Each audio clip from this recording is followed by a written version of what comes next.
Assalamualaikum warahmatullahi wabarakatuh. Alhamdulillahi rabbil alamin alladzi hadana li hadza wa ma kunna linahtadiya laula an hadana Allah.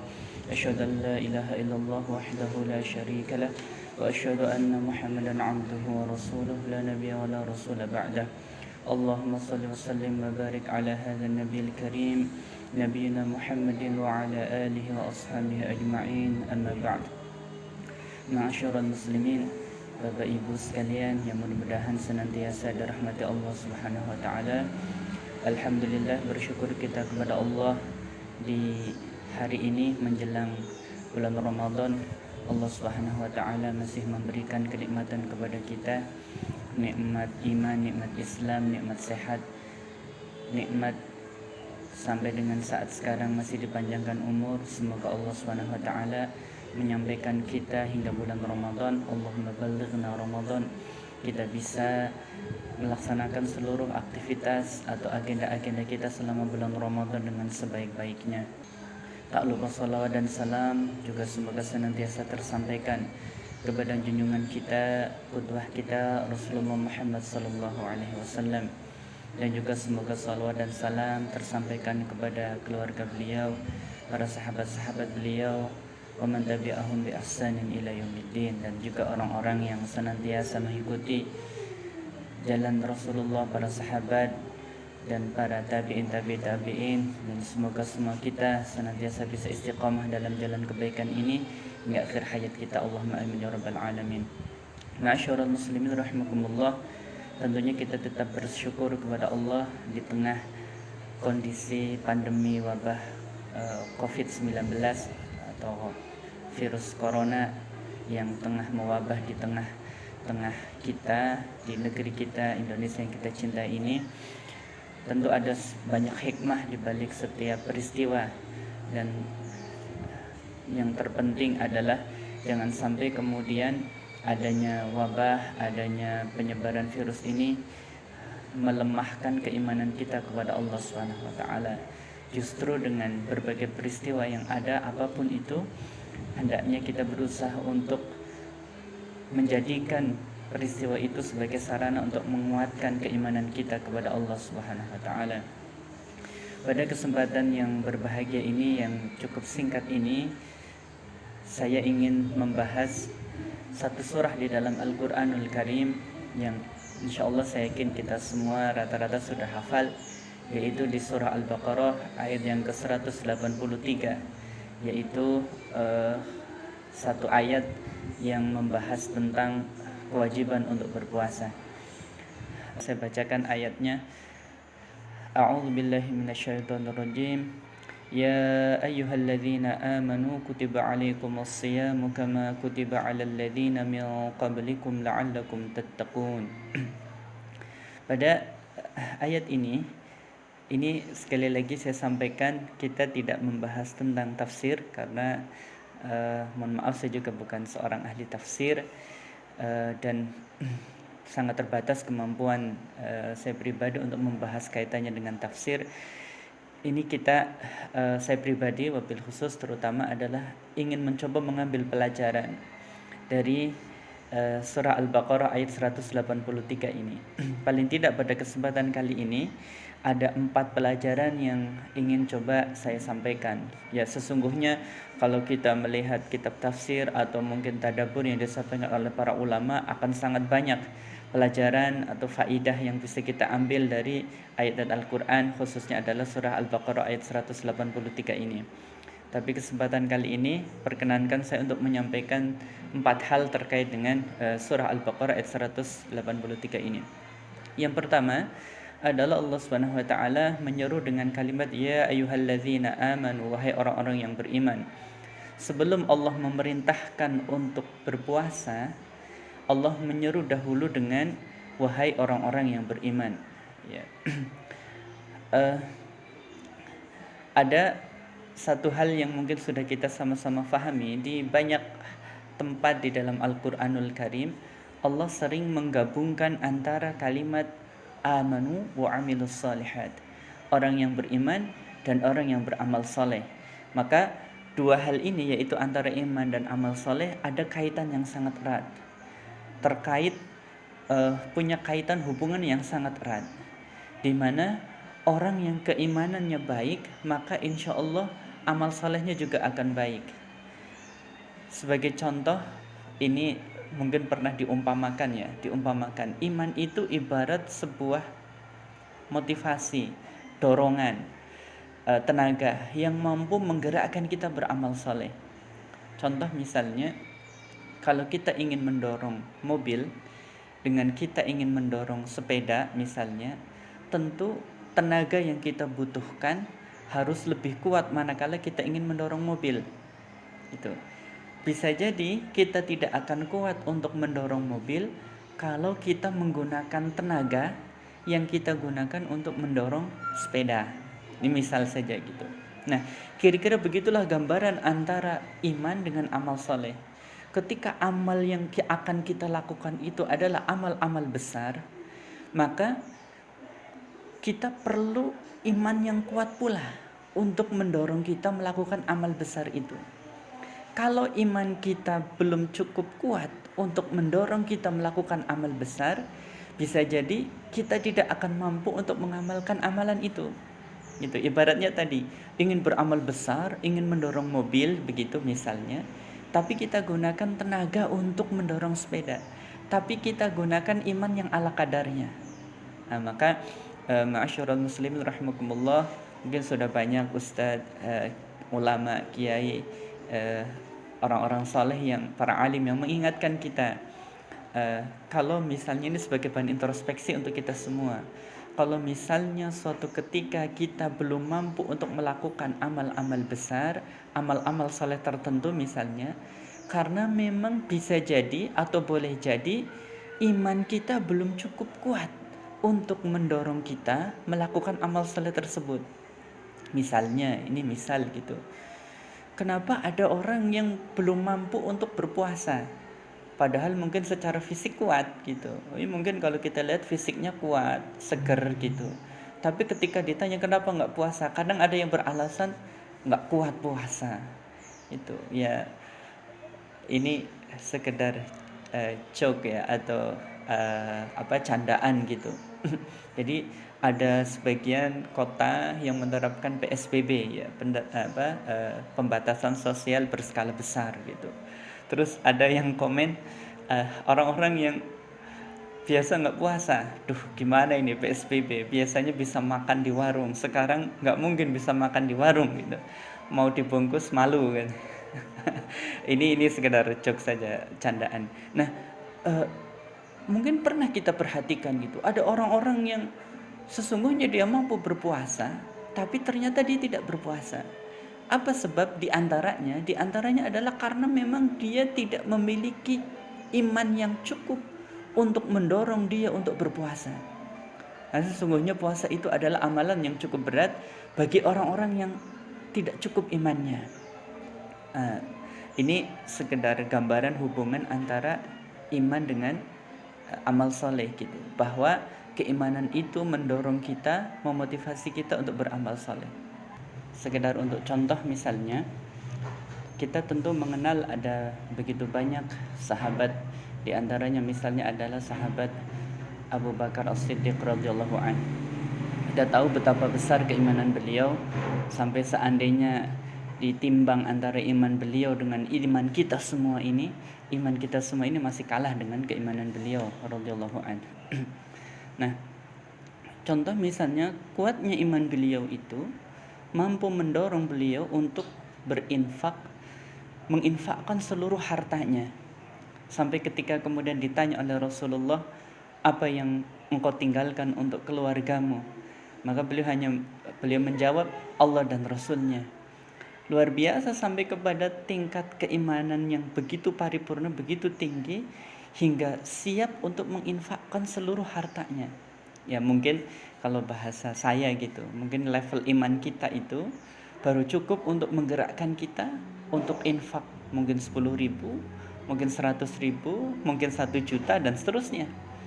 Belum berani kita sampai kepada tahap untuk menginfakkan seluruh apa yang kita miliki. Enggak usah seluruhnya wis. Misalnya bagi kita yang berpenghasilan, misalnya punya gaji, suatu saat mungkin ada baiknya bisa dicoba gitu, menginfakkan seluruh gajinya di bulan itu untuk kebaikan. Nah, ini misal sebagai contoh saja. Jadi ini gambaran tentang keimanan seseorang dengan amal saleh, dan begitu juga dengan amal-amal yang lain. Ada satu hal yang mungkin cukup menarik, saya ingin sedikit mengaitkan dengan puasa dan jihad gitu. Di surah Al-Baqarah ayat 216 kalau tidak salah gitu, Allah Subhanahu wa taala menyebutkan di antara perintah untuk berjihad, kutiba alaikumul qitalu wa huwa kurhul lakum, yang lanjutan ayatnya mungkin kita sudah sering dengar, asa an takrahu syai'an wa huwa khairul lakum wa asa an tuhibbu syai'an wa huwa syarrul lakum wallahu ya'lamu wa antum la ta'lamun. Kutiba alaikumul qital, diwajibkan atas kalian untuk berperang. Al-qital wa huwa kurhul lakum, padahal kamu tidak suka dengan perang itu. Ya, kemudian wa asa an takrahu syai'an wa huwa khairul lakum, boleh jadi kamu tidak menyukai atau membenci sesuatu, wa huwa khairul lakum, padahal itu baik bagi kalian, dan seterusnya. Ini lanjutannya mungkin sudah sering kita bahas. Nah, di ayat ini Allah di depannya tidak menggunakan kalimat ya ayyuhallazina amanu kutiba alaikumul qitalu wa huwa kurhul lakum. Ya, tidak menggunakan kalimat ya ayyuhallazina amanu, langsung kepada ungkapan kutiba alaikumul qital. Beda dengan ayat puasa, tidak langsung kutiba alaikumus siyam, tapi diawali atau didahului dengan kalimat ya ayyuhallazina amanu. Ya, tentu kalau hikmah dibalik perintah atau ayat ini, tentu Allah Subhanahu wa taala yang Maha mengetahui. Kalau bahasa kita itu hak prerogatif Allah ya, di ayat itu menggunakan ya ayyuhalladzina amanu, di ayat ini enggak pakai langsung kepada perintah, itu hak prerogatif Allah gitu. Tetapi bisa jadi ada beberapa hikmah di sana. Ya. Di antaranya yang saya ketahui, mungkin ada banyak hikmah yang lain, dan di antaranya saja dari sekian banyak hikmah bisa jadi gitu, Allah Subhanahu wa taala seakan-akan ingin membandingkan antara berjihad dengan berpuasa. Ya, bukan berarti terus cukup dengan puasa, jihad itu bukan ajaran Islam, enggak ada, enggak juga gitu. Bahwa bisa jadi berpuasa itu lebih berat dibandingkan dengan berjihad. Ada satu hadis yang ini hadisnya sebagian mengatakan hadis dhaif gitu, tapi secara makna ada benarnya karena nanti didukung dengan hadis yang lain. Contoh misalnya ini hadis yang masyhur ya, tatkala pulang dari perang Badar itu ada sekali lagi ini hadisnya ada yang menyatakan hadis dhaif gitu, tapi nanti kita bahas hadis yang kurang lebih semisal yang sahih gitu. Kita pulang minal jihadil asghar ila jihadil akbar, narji'u minal jihadil asghar ila jihadil akbar. Kita baru saja pulang dari jihad kecil menuju jihad yang lebih besar. Padahal perang Badar itu luar biasa, perang yang anggaplah pertama kali bagi kaum muslimin melawan orang kafir, dan kemudian jumlahnya juga lebih sedikit gitu. Sekitar 300-an orang, 313 melawan 1000-an orang. Tapi Rasulullah mengatakan itu jihad kecil gitu. Maka kemudian apa itu jihad yang lebih besar? Yaitu jihadun nafs, jihad melawan hawa nafsu. Nah, ini memang tadi saya sampaikan ada yang menyatakan hadisnya lemah atau dhaif gitu. Tapi ada hadis yang semisal, yaitu di mana Rasulullah menyebutkan al-mujahidu man jahada nafsahu fi sabilillah. Yang disebut dengan orang yang berjihad itu adalah orang yang man jahada nafsahu fi sabilillah, orang yang berjihad melawan hawa nafsunya di jalan Allah. Man jahada nafsahu fillah ya, yang man jahada nafsahu fillah. Jadi kenapa kemudian melawan hawa nafsu itu, jahada nafsahu fillah itu juga adalah al-mujahid, seorang mujahid, seorang yang berjihad. Karena ada banyak pandangan di sini, ada banyak sebab. Di antaranya adalah karena kalau kita ingin jihad secara fisik, jihad apapun gitu, jihad berupa harta, jihad berupa amal sosial, jihad berupa taklim, jihad berupa menuntut ilmu, harus diawali dengan jihad melawan diri sendiri. Bagaimana kita akan mengalahkan, bagaimana kita akan bisa misalnya pergi jihad menuntut ilmu, jihad berdakwah, jihad melakukan amal sosial, jihad macam-macam, kalau diri sendiri belum bisa kita kalahkan. Maka kadang orang untuk pergi ke majelis ilmu, ke majelis taklim, pergi untuk tidak usah pergi, misalnya untuk membaca buku, menyimak ceramah dan sebagainya, itu saja perlu perjuangan, perlu berjihad gitu kalau bahasa kita, perlu berjuang melawan hawa nafsunya. Bagaimana dia bisa mengalahkan itu, kemudian dia mampu melakukan amal saleh itu. Nah, ini antara jihad dengan puasa itu. Maka orang kalau dia mau untuk bisa puasa, bagaimana dia bisa puasa? Maka dia harus melawan hawa nafsunya, mengalahkannya, harus punya keinginan yang kuat. Di samping nanti dalam puasa itu sendiri juga ada pelajaran-pelajaran bagi kita untuk kita mengalahkan hawa nafsu kita. Taib, ini intinya pelajaran yang pertama. Maka kita harus terus introspeksi keimanan kita kepada Allah Subhanahu wa taala manakala kita belum mampu melakukan amal-amal besar. Jangan-jangan memang tadi keimanan kita belum cukup kuat untuk mendorong kita melakukan amal-amal besar itu. Contoh misalnya, kalau kita belum mampu membaca Quran 1 juz sehari misalnya, memang jangan-jangan keimanan kita belum cukup kuat untuk mendorong kita, untuk memotivasi kita membaca Al-Quran 1 juz sehari. Misalnya kita belum bisa berinfak secara rutin, kita belum bisa salat tarawih secara rutin, kita belum mampu untuk macam-macam lah, amal-amal apapun itu, karena bisa jadi keimanan kita belum cukup kuat, ya, iman kepada Allah, iman kepada hari akhir, meyakini adanya pembalasan dari Allah, meyakini adanya syurga, ada neraka, adanya hisab, adanya perhitungan semua amal dan seterusnya. Ya, demikian kira-kira hubungan antara iman dengan amal saleh. Mungkin nanti di sesi khusus, dan ini sebenarnya sudah banyak dibahas terkait iman dan amal saleh itu gitu.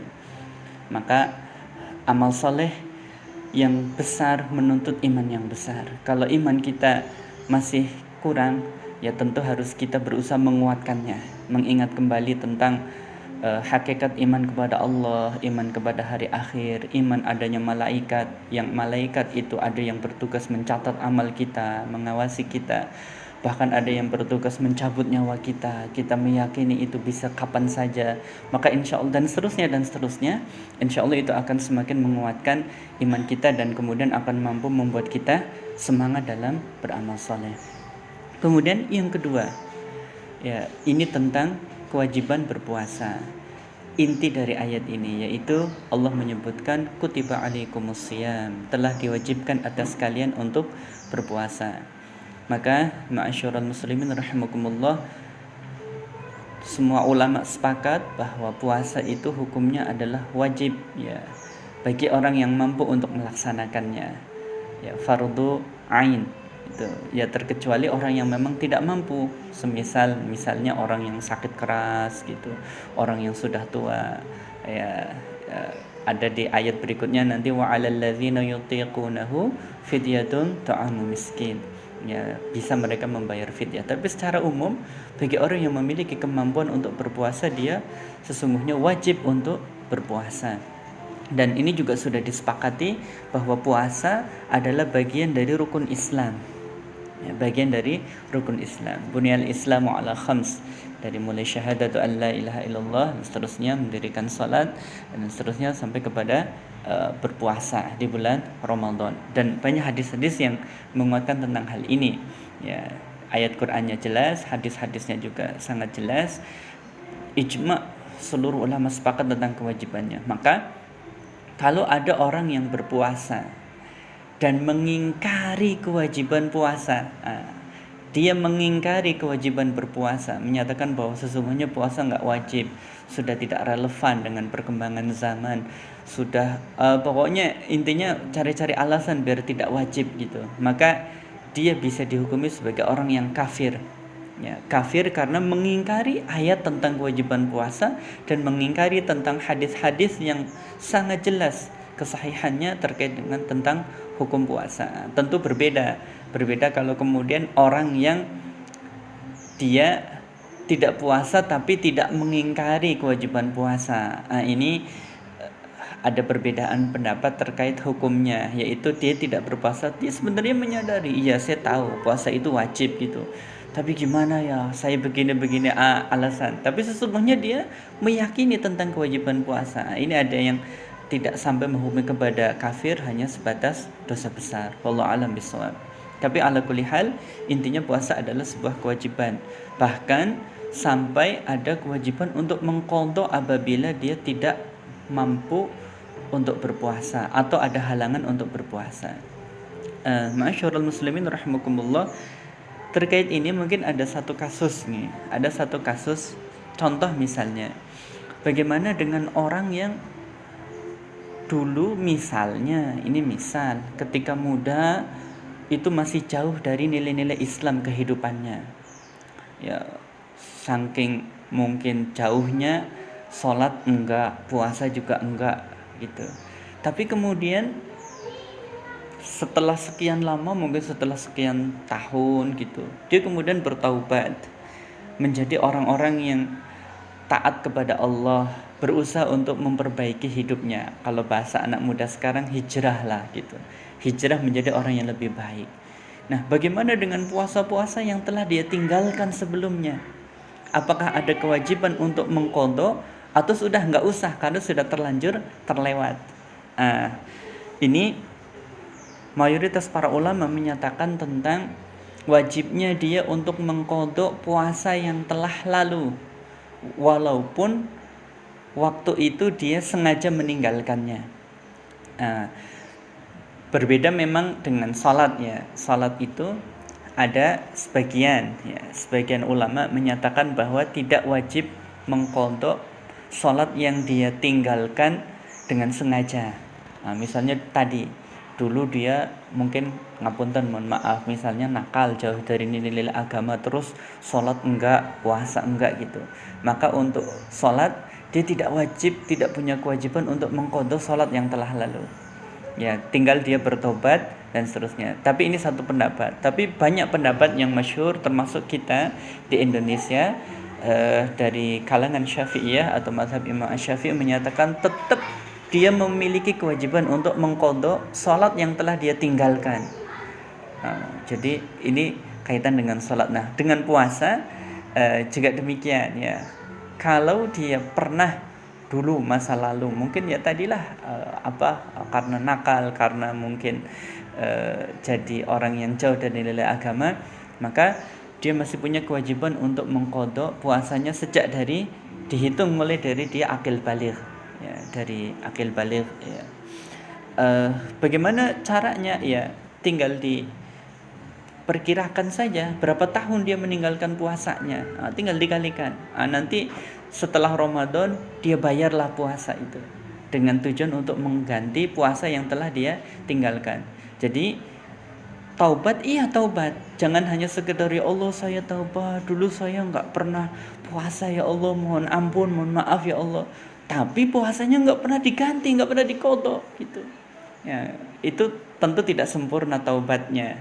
Kalau bahasa kita nih, kalau hubungan antar manusia gitu, ada orang ngambil hak miliknya orang lain, mencuri lah gitu. Kemudian dia datangi, Pak, mohon maaf Pak, saya kemarin mencuri, ngambil punya jenengan ini, minta maaf ya Pak, mohon ampun. Tapi barang itu belum dibayarkan, belum dikasihkan kembali, belum dikembalikan haknya. Tentu ini tidak sempurna gitu. Nah, sama dengan puasa tadi. Bagaimana puasa kita mohon ampun kepada Allah, berbuat dosa karena telah masa lalu tidak berpuasa dan seterusnya, tapi tetap diqadha, dibayar hutangnya itu ya. Hutangnya tetap dibayar gitu. Jangan minta maaf saja tapi nggak bayar hutangnya. Ini nggak sempurna. Ada yang kemudian menambahkan dengan membayar fidyah. Tapi ini sebagian ya, ada yang menambahkan demikian. Kenapa perlu membayar fidyah? Sebagai iqab, sebagai denda atas keteledorannya dia meremehkan puasa. Termasuk tambahan membayar fidyah ini, ada sebagian pendapat yang menyebutkan untuk orang yang meninggalkan puasa, kemudian setelah 1 tahun berlalu dia belum sempat untuk membayar qadoknya. Contoh misalnya ada orang yang mungkin karena safar bepergian, atau mungkin karena ada misalnya perempuan yang haid gitu, terus dia punya hutang puasa sampai 1 tahun antara puasa tahun kemarin dengan tahun ini dia belum sempat bayar, baru bayar setelah melewati Ramadan tahun ini dengan sengaja, ya, bukan tanpa uzur. Maka ada yang menyatakan dia masih wajib untuk mengqadha puasanya dengan catatan bahwa dia membayar fidyah. Wallahu a'lam bishawab. Ini tentang inti dari yang kedua, kutiba alaikumusiyam. Kemudian yang ketiga, kama kutiba 'alal ladzina min qablikum, sebagaimana diwajibkan atas orang-orang sebelum kalian. Ma'asyiral muslimin rahimakumullah, dari potongan ayat ini, bagian yang ketiga ini, kalau saya boleh mengambil pelajaran, seakan-akan Allah itu ingin memberitahukan kepada kita bahwa puasa itu memang berat. Tapi kalau bahasa kita nih kira-kira, kamu jangan mengeluh tentang beratnya puasa itu, karena sesungguhnya puasa itu juga sudah diwajibkan atas orang-orang sebelum kalian. Kama kutiba 'alal ladzina min qablikum. Kalau sekarang kalian ini berat berpuasa, orang-orang sebelum kalian juga merasakan hal yang berat juga sebagaimana kalian. Sebagaimana kita susah menahan lapar dari pagi, dari waktu subuh sampai maghrib gitu, orang-orang sebelum kita juga menahan lapar juga, kayak kita juga disuruh puasa juga gitu. Bahkan kalau dalam beberapa kisah disebutkan, puasa umat terdahulu ada yang lebih berat daripada kita.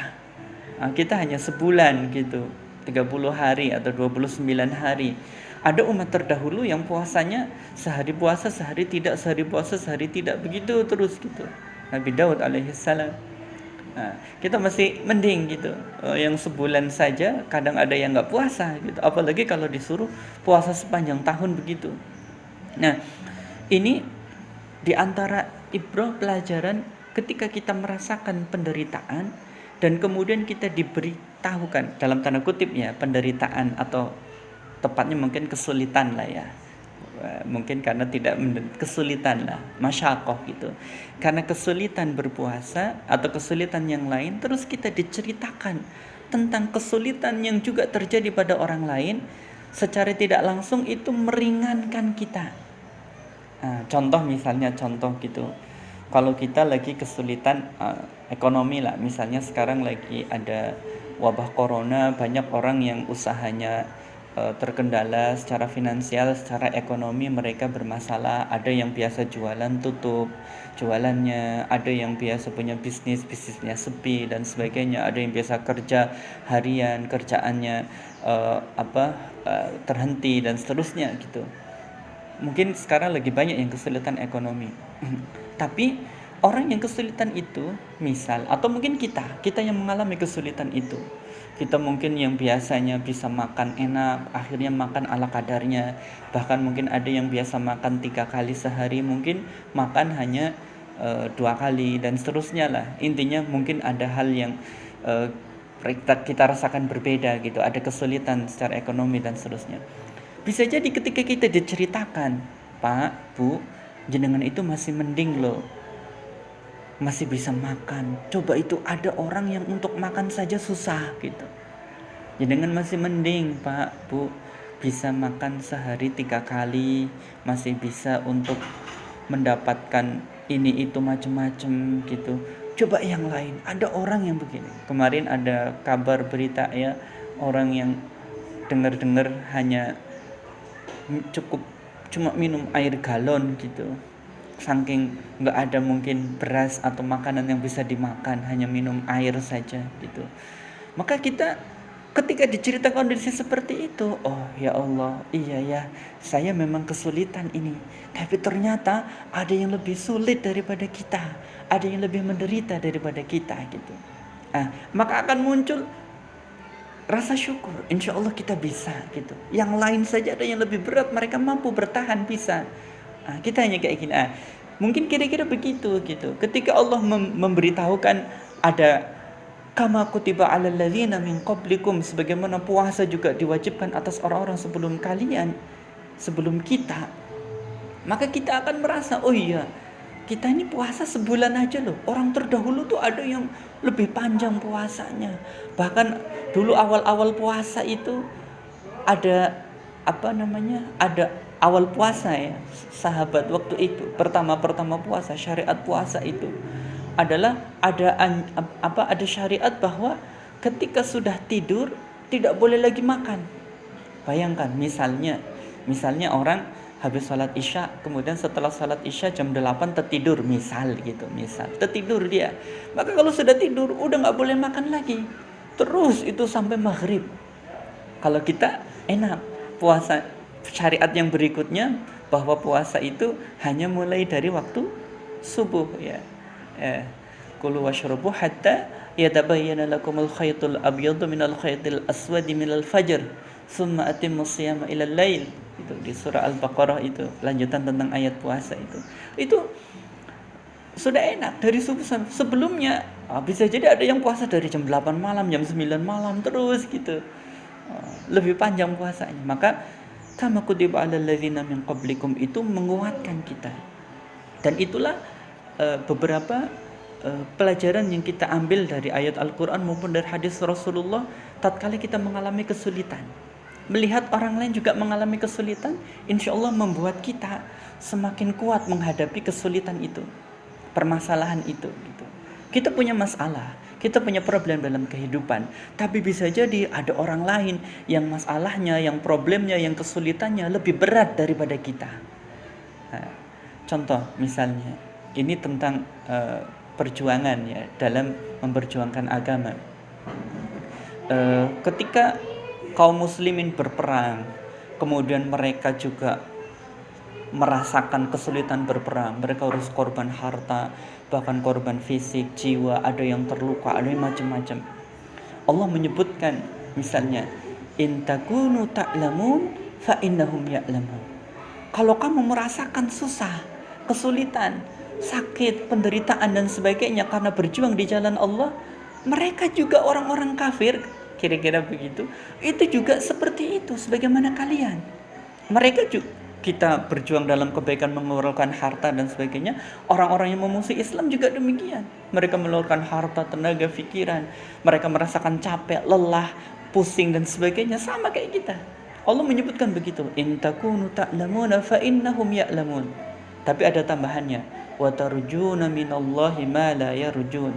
Tetapi kalian mengharapkan dari Allah yang mereka tidak harapkan. Maksudnya kita berharap pahala dari Allah, kita berharap balasan dari Allah, kita berharap keridhaan Allah Subhanahu wa taala, sementara mereka enggak. Maka itu menguatkan kita. Itu. Ada kisah juga pada masa awal-awal Islam datang itu, bagaimana di Makkah itu para sahabat sering mendapatkan ujian, cobaan dari orang-orang kafir Quraisy. Ya, kita tahulah kisahnya. Ada yang mungkin sekedar omongan, ya dicaci, difitnah, di macam-macamin. Ada yang sampai perlakuan fisik, ya disiksa, dipukul, sampai ada yang terbunuh, keluarga Yasir, ya Yasir Sumayyah itu sampai begitu. Nah, maka sahabat mengadu kepada Rasulullah SAW, ya Rasulullah, ini gimana ini? Kita mendapatkan perlakuan seperti ini, kita disiksa, diintimidasi, macam-macam begini. Gitu. Maka di antara untuk menguatkan kesabaran para sahabat adalah Rasulullah menceritakan tentang kondisi umat-umat terdahulu.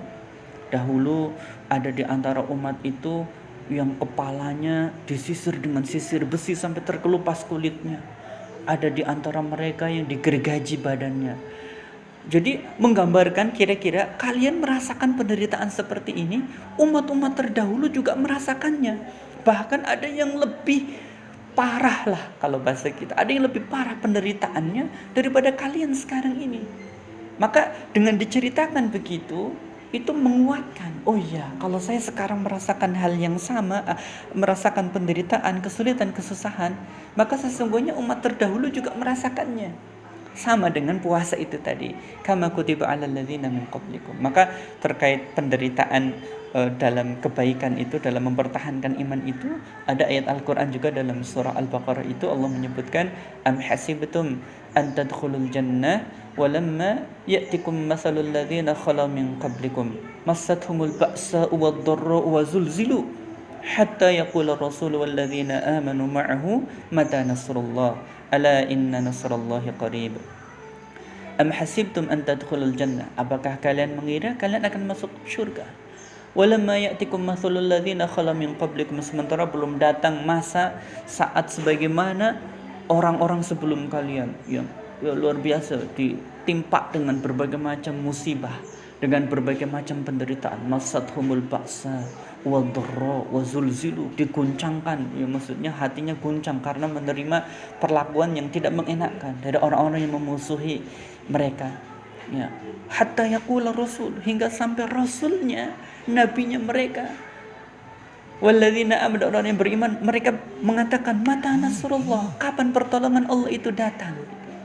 Ya, sampai demikian, sampai Rasul dan pengikutnya mengatakan mata nasrullah. Saking, kalau bahasa kita itu, saking sudah begitu beratnya penderitaan yang mereka rasakan. Mereka sampai menanyakan kapan pertolongan Allah itu datang. Mata nasrullah. Ala inna nasrullahi qarib. Ketahuilah bahwa sesungguhnya pertolongan Allah itu dekat. Maka ma'asyiral muslimin, Bapak Ibu sekalian, misalnya tadi sudah sedikit saya singgung, ada di antara kita yang sekarang ini merasakan kesulitan, penderitaan, mungkin karena wabah corona COVID-19 ini, ya bersabarlah. Ya bersabar, maka insya Allah pertolongan Allah itu dekat. Ala inna nasrullahi qarib. Dengan catatan kita betul-betul orang yang beriman kepada Allah Subhanahu wa taala. Ini pelajaran yang ketiga dari potongan ayat kama kutiba 'alal ladzina min qablikum. Kemudian yang terakhir, ma'asyiral muslimin, adalah la'allakum tattaqun, yaitu agar kalian bertakwa. Maka ini nanti pembahasannya cukup panjang sebenarnya, bisa jadi akan dibahas pada pembahasan tersendiri, bahwa puasa menjadikan orang-orang itu menjadi orang yang bertakwa. La'allakum tattaqun, kata la'alla itu menunjukkan kalau syaratnya dipenuhi asyam, maka niscaya kita jadi orang yang bertakwa. Nah, maka saya ingin menyinggung satu hal saja.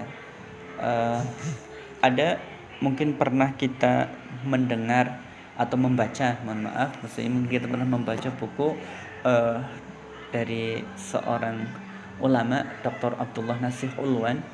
Saya baca buku ini cukup lama ya, sekira awal tahun 2001 lah gitu. Itu tentang 5 cara untuk mencapai derajat ketakwaan. Kalau dulu kita bahasakan dengan 5M gitu ya.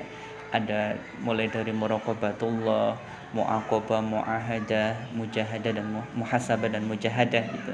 Nah, contoh misalnya untuk menjadi orang bertakwa itu muraqabatullah, merasakan pengawasan Allah Subhanahu wa taala. Ini orang yang takwa. Agar terjadi takwa, dia mesti merasakan pengawasan Allah Subhanahu wa taala. Nah, puasa mengajarkan kita agar kita merasa diawasi oleh Allah Subhanahu wa taala. Ya, merasa betul diawasi oleh Allah, muraqabatullah. Contoh sederhana misalnya, contoh sederhana ini gitu. Tatkala kita puasa, kita akan menjaga betul, ini orang yang benar puasanya ya, orang yang betul-betul puasa karena dilandasi iman gitu, maka dia akan menjaga puasanya dengan sebaik-baiknya. Contoh misalnya, contoh kecil, ketika dia berwudu kumur-kumur gitu, kalau orang yang mungkin tidak menjaga puasanya gitu, apalagi yang puasanya hanya berpura-pura, ya kumur-kumurnya satu tangan gitu misalnya, satu raupan gitu, ternyata yang keluar hanya separuhnya separuhnya ditelan. Sangat mungkin, bukan sangat mungkin, sangat bisa orang itu melakukan itu, nggak ada yang tahu, yang penting kumur-kumur ada yang dikeluarkan. Tapi kenapa kemudian kita begitu menjaga, bahkan kadang sudah kumur-kumur, selesai kumur-kumur, kita masih berulang kali meludah, ya. Khawatir banget gitu, khawatir sekali kalau ada air yang masuk gitu. Sampai seperti itu kita menjaga agar puasa kita tidak batal, agar tidak batal puasa kita. Karena kita merasa Allah begitu mengawasi kita gitu. Begitu pula saat sahur, saat berbuka, kita pas betul waktunya, khawatir betul sudah lewat waktunya kita masih sahur, atau belum masuk waktunya kita sudah buka. Padahal kalau kita mau curi-curi mungkin bisa gitu, tapi kita nggak lakukan itu. Kenapa? Karena kita merasa betul diawasi oleh Allah Subhanahu wa taala. Maka puasa mengajarkan kita muraqabatullah, merasa senantiasa diawasi oleh Allah Subhanahu wa taala. Nah, ini diantara cara mereka ketakwaan itu. Kita menjadi pribadi yang takwa itu makna lainnya kan adalah takut gitu. Takut untuk melanggar larangan-larangan Allah Subhanahu wa taala. Maka sering ini disampaikan di antara pelajaran puasa itu, jangankan yang haram, yang halal saja kita hindari. Ya. Ya. Yang halal itu ya karena itu perintah saat itu. Misalnya makan, berhubungan suami istri dengan istrinya gitu. Di pagi hari di bulan Ramadan itu kita bisa hindari, ya, padahal di bulan lain itu halal gitu. Itu kita bisa hindari. Apalagi kalau ada hal-hal yang haram, maka puasa juga mengajarkan kita untuk menghindarkan kita dari perbuatan-perbuatan yang haram, perbuatan yang dilarang oleh Allah Subhanahu wa taala. Ada satu pelajaran yang cukup menarik yang mungkin ini sudah kita sama-sama ketahui, ya, di antara hal yang membatalkan puasa itu adalah muntah dengan sengaja. Ya, muntah dengan sengaja. Kalau muntahnya tidak disengaja nggak batal gitu. Misalnya ada orang lagi puasa terus naik mobil terus tiba-tiba mual gitu, muntah karena mabuk kendaraan gitu, itu nggak membatalkan puasa gitu. Atau muntah karena yang lain, mungkin dia lagi kurang enak badan terus dipaksakan puasa terus ternyata muntah gitu. Maka ini tidak membatalkan puasa. Yang membatalkan adalah muntah dengan sengaja. Dengan sengaja seperti apa? Ya, misalnya dia memasukkan sesuatu ke dalam mulutnya, mungkin jarinya, mungkin dengan sikat gigi atau dengan tujuan agar dia muntah. Nah, ini yang membatalkan puasa. Ya, bisa jadi kalau zaman sekarang jarang kita mendapati orang yang muntah dengan sengaja.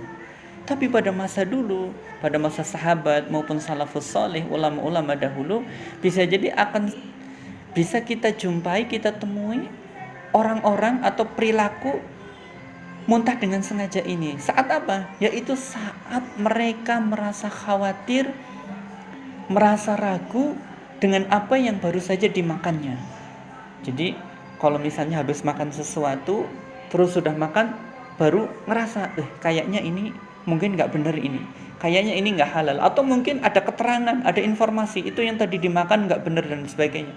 Maka dengan segera mereka akan berusaha untuk memuntahkannya. Saking apa? Saking khawatir ada barang haram yang masuk ke dalam badannya.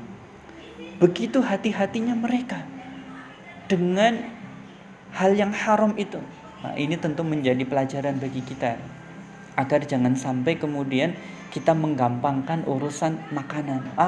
Cari rezeki sembarang aja sekarang, apalagi yang halal, yang haram aja sekarang susah gitu. Uslah bat-bat sembarang aja, penting ini rezeki ambil aja gitu. Ini hati-hati ya, harus puasa mengajarkan kita itu. Ada kisah perilaku muntah dengan sengaja ini yang mungkin masyhur ya, kalau tidak salah hadisnya kisah tentang sahabat Abu Bakar radhiyallahu an. Jadi sahabat Abu Bakar radhiyallahu an ini punya pembantu atau budak kalau tidak salah ya. Intinya punya orang yang biasa disuruh-suruh lah gitu. Nah, suatu ketika si orang ini, pembantunya itu memberikan makanan kepada sahabat Abu Bakar radhiyallahu an. Maka beliau memakan makanan itu. Sudah selesai dimakan, baru kemudian pembantunya itu menyampaikan bahwa makanan itu dia dapat, ceritanya dia sebelum masuk Islam, masih jahiliyah dulu, itu pernah mengobati orang. pernah mengobati orang dengan cara yang tidak islami. Kalau bahasa kita mungkin ya dengan cara yang syirik lah, atau mungkin dengan jambi-jambi ruqyah tapi yang tidak syar'i gitu. Ya, intinya mengobati orang bukan dengan cara yang islami, dengan cara yang ada unsur kesyirikan. Nah, ternyata orang itu waktu itu mungkin sembuh terus belum ngasih apa-apa. Datang kepada dia dan kemudian memberikan hadiah. Kalau bahasa kita ini sebagai ucapan terima kasih, dulu waktu aku sakit, kamu menyembuhkan saya karena pengobatan yang kamu lakukan, maka saya sembuh, ini tak kasih hadiah gitu. Nah, kemudian hadiah itu dibelikan makanan dan diberikan kepada sahabat Abu Bakar As-Siddiq radhiyallahu an. Maka Sayyidina Abu Bakar As-Siddiq radhiyallahu an merasa bahwa itu tidak halal bagi dia. Oh, ini makanan nggak benar ini. Maka apa yang beliau lakukan? Beliau masukkan jarinya ke dalam mulutnya dan kemudian bersegera memuntahkan makanan itu. Nah, coba betapa luar biasa para ulama menjaga dirinya dari hal-hal yang diharamkan. Ya, mungkin kita masih jauh, bisa jadi kadang masih ada barang-barang syubhat yang kita makan, yang meragukan gitu. Maka ini hati-hati ya. Puasa menjadikan kita momentum untuk menjaga kita dari hal-hal yang haram, meningkatkan ketakwaan kita. Maka ma'asyiral muslimin rahimakumullah, itu kalau kita betul-betul melaksanakan puasa dengan baik, insya Allah kita akan jadi orang yang bertakwa. Taib, demikian yang dapat sampaikan. Saya ringkas sekali lagi. Jadi ada 4 pelajaran. Yang pertama adalah dari kalimat ya ayyuhallazina amanu, wahai orang-orang yang beriman. Ini menunjukkan bahwa amal-amal besar perlu dilakukan hanya bisa dilakukan dengan keimanan yang cukup gitu, termasuk diantaranya puasa. Maka Rasulullah terkait dengan puasa ini juga menyampaikan ya, man shoma ramadhana imanan wahtisaban. Jadi siapa yang berpuasa imanan karena dia punya iman, ya, imanan wahtisaban, dan karena mengharapkan pahala dari Allah Subhanahu wa taala, ghufirallahu ma taqaddama min dzambi, maka akan diampuni dosa-dosanya yang telah lalu.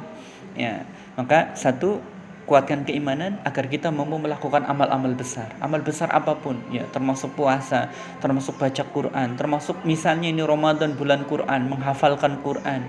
Ya, bulan Ramadan bulan berbanyak sedekah, meningkatkan kualitas dan kuantitas sedekah kita dan seterusnya. Amal-amal soleh lah ditingkatkan.